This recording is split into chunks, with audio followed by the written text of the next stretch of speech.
La clé de l'histoire du monde, c'est ça. Et j'ai vu d'ailleurs Scolanova apprendre ensemble. Eh bien c'est parfait. Vous êtes pile poil dans une des clés de ce monde. C'est-à-dire qu'il faut ensemble. Le mot ensemble, apprendre. Vivre, réfléchir, agir ensemble. J'aurais pu dire apprendre ensemble. Hein. C'est effectivement ça la clé. On voit tout au long de l'histoire du monde, je vais faire un raccourci, hein, moins de 3300, je ne vais pas tout développer parce que on y sera encore.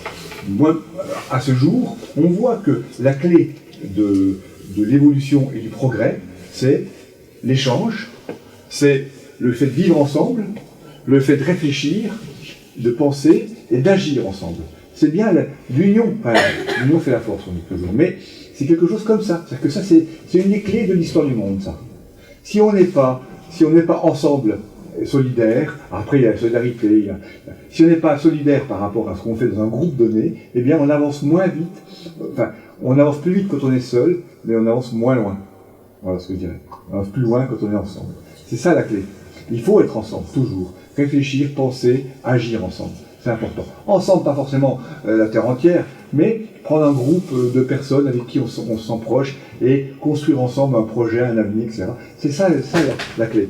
Et donc, je dis quelques postures comme ça, qui ne sont pas des postures, qui sont des postures, je dirais, qui ne se rapprochent pas d'une génération ou d'une autre. C'est un truc un peu plus intemporel. Chercher à comprendre chacun. Quand on est même deux hommes politiques, quand ils se parlent, on voit qu'ils essaient pas de se comprendre, ils essaient de convaincre. Ils cassent personne. Ils ne sont pas dans la compréhension, l'empathie, la compréhension fine de ce qu'est l'autre. Hein. Vous êtes avec des problématiques. Je vous ai raconté ma vie, mon œuvre, hein, mon histoire. Donc vous savez maintenant un peu plus ce que je peux, voilà, pourquoi je dis ça comme ça et comme ça. C'est un peu pareil pour chercher à comprendre chacun. C'est pas seulement écouter ce qu'il dit, c'est comprendre pourquoi il le dit. Et ça, c'est important, parce qu'une fois qu'on a compris pourquoi les choses sont dites, on peut, pardonner, on peut, comprendre, on peut, argumenter plus facilement. Si on reste sur les choses, on est sur le vécu des choses. Alors que si on cherche à comprendre l'être humain, eh bien, on est plus, alors ça c'est une parole de RH, hein, mais on est plus dans la compréhension très, très large de ce qu'est l'autre, et de ce qu'il prétend être, ou ce qu'il prétend dire. Voilà.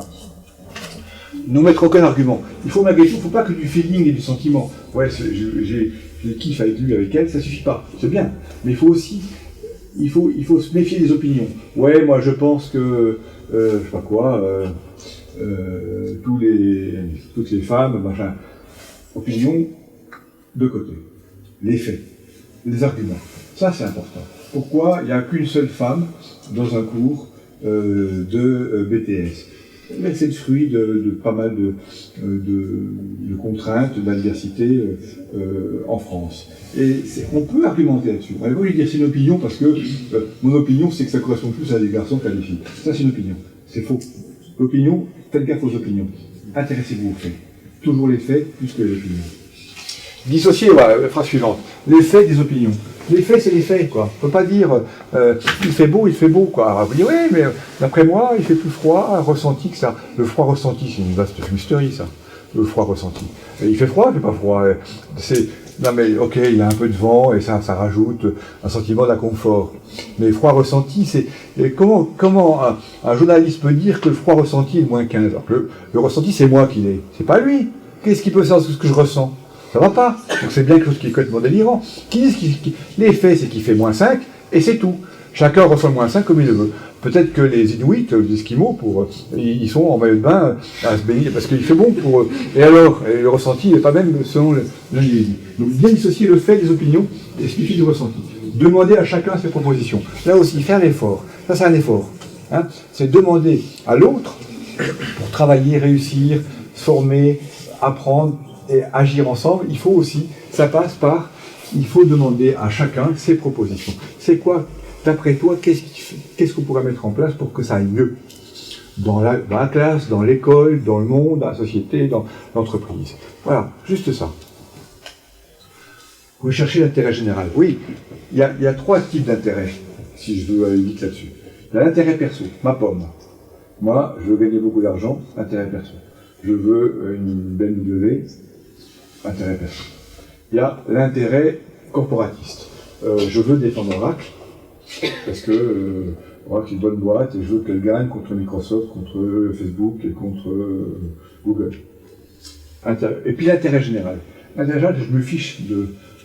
J'intègre mon intérêt personnel, j'intègre l'intérêt corporatif, mais je suis intérêt supérieur. Comment je fais pour que cette planète, elle fonctionne à peu près correctement, et sans heurts, et sans risque de disparition dans les années à venir? Ça, c'est l'intérêt général. Qu'est-ce qui fait que dans mon action du quotidien, j'agis localement, je peux intégrer quelque chose qui touche à l'intérêt de Quand on lit les Trois Mousquetaires, on lit un pour tous, tous pour un. Hein, vous savez la phrase des Trois Mousquetaires? Eh bien, c'est ça. Un pour tous, tous pour un. C'est-à-dire qu'on est tous solidaires, on est seuls, hein, mais on est pour tous les autres, et tous les autres doivent aussi être pour nous. C'est-à-dire qu'on est dans un cercle vertueux d'intérêt général qui fait qu'on est tous là, solidaires, sur cette planète Terre. Faire quoi d'ambition? Eh oui, quand même, hein. On ne peut pas faire abstraction de l'ambition. L'ambition, c'est je fais 25 secondes au 100 mètres, non, un peu plus maintenant. Ouais. Je fais 12 secondes au 100 mètres, allez, je vais comme ça. Je vais faire 11 demain. L'ambition de se dépasser, de faire mieux, de réussir. L'ambition, c'est un des moteurs. C'est pas une ambition carriériste. Je veux pas être patron, je veux pas être calife à la place du calife. Je veux juste avoir un projet qui me porte et qui me transporte et qui me projette un tant soit peu dans un lendemain qui chante. Croiser le possible et le souhaitable. Ouais, faut pas rêver. Enfin, le rêve, c'est vachement bien. Il faut rêver. Et il faut vraiment rêver beaucoup.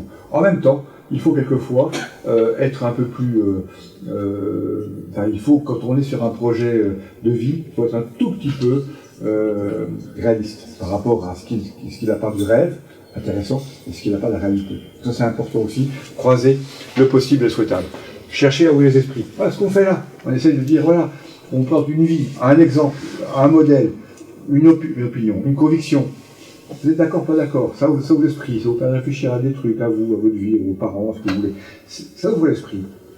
Mais après, en tout cas, c'est ça qu'on cherche à faire. Soutenir des idées innovantes, ça c'est très important. Il faut à chaque fois chercher l'innovation. C'est très important, c'est une des clés. Vous cherchez l'innovation, elle a lieu à tous les moments. Moi je me souviens de l'invention du four à micro-ondes.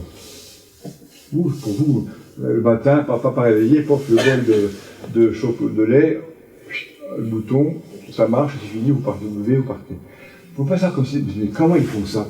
Comment ils font chauffer les aliments et pas le bol? Hein, c'était très très mystérieux, quoi. Il n'y a pas si longtemps, hein, c'était quand ça? C'était 86, 87, quoi. C'est là, ouais, l'invention, elle a lieu partout. Le téléphone portable, c'est une vraie invention. Au début, les premiers téléphones portables, c'était pas ceux-là, hein, c'était des Nokia, voilà, des trucs, c'était pas 3G, c'était des... Non, 3310. Oui, 3310, oui. Voilà.